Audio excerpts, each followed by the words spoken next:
Hi, Sagittarius. Welcome to your end of October 2021 General Tarot Update. It's Rena here.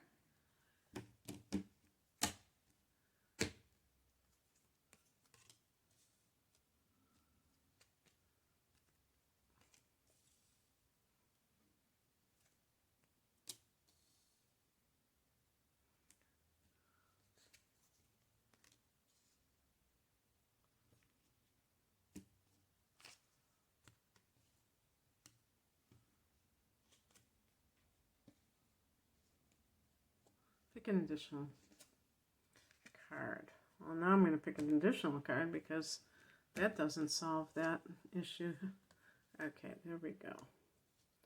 So I was getting some cards that, well, I'm not going to, I can't do this. It would fall off, but I'll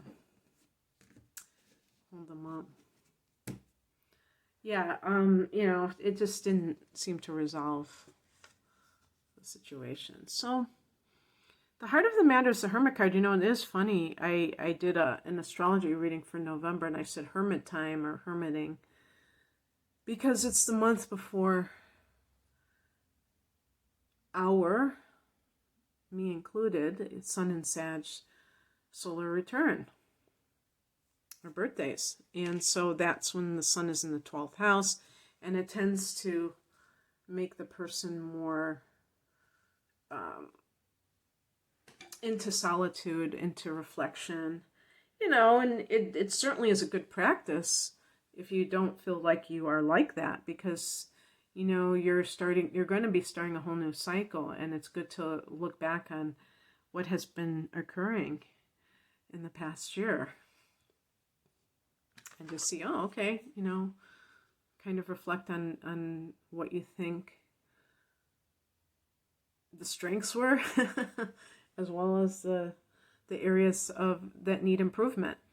But in the past position, we have the Strength card. I don't know about you, but this Jupiter retrograde kicked my butt. Especially, it was really in the last 2 months of it. It's eased up in the last week, but it's been tough. And one of the things that happens when you go through these periods, and whether or not I can prove that this is because of some outer force or for something inside of me, is that it forces you to kind of step up your game in terms of loving yourself, believing in yourself. And that's what I see with this card. And I think I read somewhere about the Strength card where they were talking about that the person maybe has been tested. I can't remember what term they used, but that idea of becoming stronger. And I really do, when I see that Strength card, when I'm doing like a private reading, or if I'm doing a reading for a particular sign for YouTube, it's like I feel like that person or those people have gone through some stuff and they've come out the other end in a better place. And it's really wild. The higher message is the Knight of Pentacles. And so twofold. One is creating freedom within structure. So having a good work ethic allows you to have freedom. I think I've mentioned this before. I don't know where my copy is, but I owned a book called The Yoga of Discipline, and it was really about how having a life of discipline allows you to feel free. When you don't have that, you don't feel free. The Knight of Pentacles is a card of a strong work ethic. And sometimes I think people that are on the spiritual path kind of like wave that off as something that is propaganda from a capitalistic society or something. And it has nothing to do really with making money, although the Knight of Pentacles, the Pentacles is about material resources, which money is a big part of that with the Pentacles. But ultimately, money is energy. And we expend energy in one way or the other. It's just like when they say we're always making choices. Not to do something is a choice. And it's like if the Hermit is like, let's say you have a project that you're working on, and you really feel like you have something important to share with the world. And usually I think of something creative, because the person needs that alone time to be able to do that. You can't, you can't be socializing and writing a novel, for instance, at the same time. You have to be by yourself. And the Knight of Pentacles is about that consistency, because it's connected to Taurus, and Taurus is a fixed sign. And so, and you will see that people who are successful artists, famous people, any line of work or any kind of thing. But I'm speaking of creativity, because a lot of Sagittarius are creative, but they are even like spiritual. A lot of Sagittarius are spiritual too. But you can't just wing it. You have to actually put effort into it consistently. So whether you're talking about meditation or writing a novel or, practicing a dance routine or something like that, you can't just be haphazard. And sometimes those of us who are Sagittarians, like all fire signs, we're kind of, what's the word I would use? Sometimes we don't stick to things. We kind of go from one thing to the other. And I think that's what the Knight of Pentacles, the value of having a good work ethic. And even when you're alone, speaking of the Hermit, you can still have that if you work for yourself. And, as somebody who works for myself with Neptune in the 6th house, I know what it's like not to be organized and to kind of live in the moment, and it can feel very disorienting. So the productivity is ultimately to create more space for your life, so you're not feeling harried, and that kind of thing.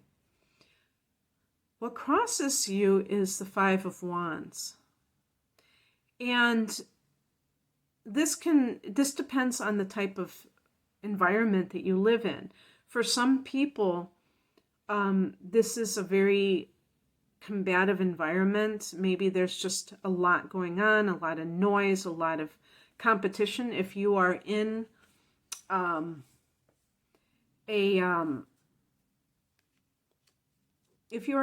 kind of an environment where there are other people that are vying for the same position, that's what the Hermit may represent to you, that you don't want, you're looking at your soul. You are doing that soul searching, and you realize that you don't want that type of life for yourself, but you're still in it.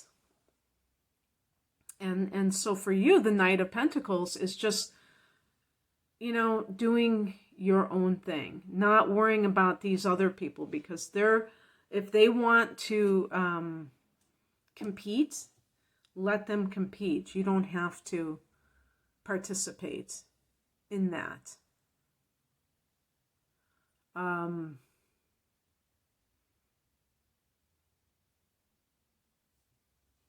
just going to keep going here, because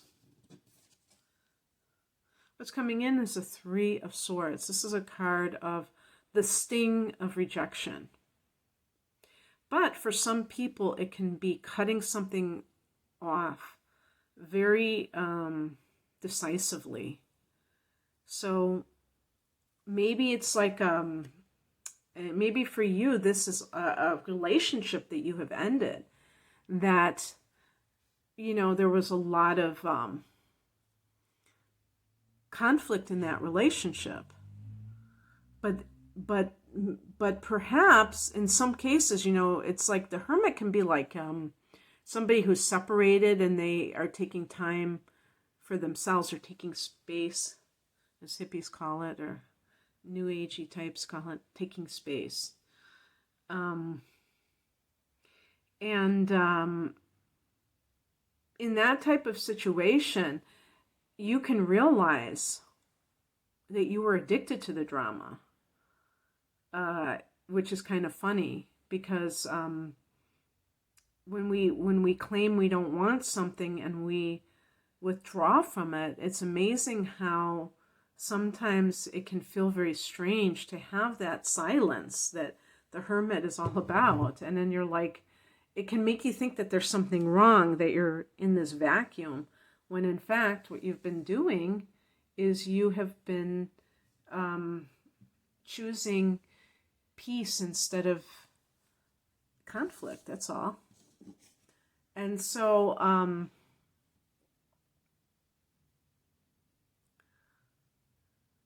I have here as an outcome card the Seven of Swords. So I did pick a couple of additional cards. The Seven of Swords can be, if you, let's say you're on a job and you want to leave that job, but you don't want to explain why you're doing it, because maybe there's some kind of a backlash that could occur. And same with like if you are with somebody who's exhibiting narcissistic tendencies. You don't really want to offend a narcissist because they're very vindictive and they have very low self-esteem. So what you want to do is you want to be clever about your escape or your departure. And so these cards, it's funny because the top level, I was simply thinking of soul searching, but it's really as it pertains to other people and how they are affecting you. And because the 12th house is really activated at this time with Scorpio, this can be hidden enemies. And this can be people that you don't even know, like even like with this, if it's like co-workers and things.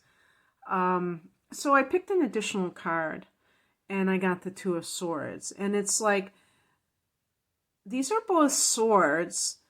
Oh, actually, all three of these are swords. And swords can be about strife, but they're also about air signs. Gemini, Libra, Aquarius.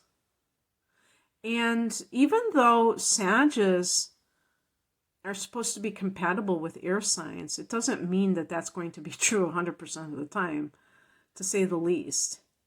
So you may be attracted to these types of people, but you may find that they're playing mind games. And that's one of the things that can happen. And that can make it hard for you to make up your mind. As the Two of Swords really illustrates, this person is blindfolded, which indicates a sense of being deluded about something. But sometimes that's because the other person is planting these kinds of ideas in your mind and making it like, oh, trying to confuse you, trying to gaslight you. And what I would say before I get to the final card is to take time for yourself and to really contemplate whatever it is that you're going through right now. As we get to December, that solar eclipse, the last eclipse in our cycle with Gemini, and your solar return is really like kind of that unfinished business. What kind of thing do you need to like just resolve? And that really is, when you contemplate these issues on your own without the input of somebody else, that's how you can get clear on what you want and what you don't want. And then the Chariot is the card of succeeding at something. And this is, the person is in control of what they're doing. And they are succeeding. They're having that success because they're choosing to take the reins of the horse. Well, this one doesn't say driving the chariot. Instead of being driven, they're driving it. And on top of that, and this is Cancer energy. But on top of that, this is also a card of travel. So this may be figuring into your life for some reason, and what it is that you need to do, where you need to be, where you need to be going, now that Mercury is direct, now that Jupiter is direct. Okay, that's what I have for you, Sag. I hope that this resonated. If you'd like a private reading, the link is below. Take care. Bye.